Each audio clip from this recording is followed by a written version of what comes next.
pour valoriser leur assiduité en cours. C'est l'objectif de l'association L'école et nous qui tente de leur redonner confiance en eux et redorer l'image des banlieues.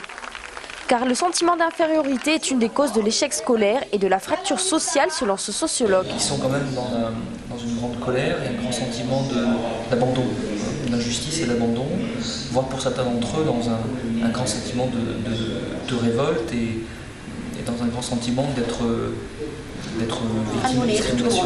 Nous sommes les enfants abandonnés ici. Ah non, ne dites pas ça. Si. Entre deux cités HLM, à Bagatelle, la secrétaire d'État chargée de la politique de la ville rencontre les habitants pour promouvoir son projet d'urbanisation.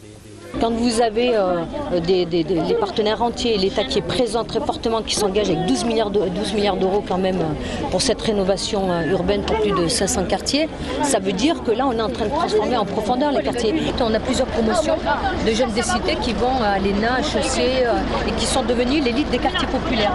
Donc il y a tout ça qui entraîne en réalité, c'est pour ça qu'on l'appelle la dynamique espoir-monde. Des exceptions en marge des 40% de chômage qui frappent les 18-25 ans dans les cités. Loin des décisions politiques, les associations prennent le relais humain et social. 69 enfants ont été primés pour leur mérite cette année.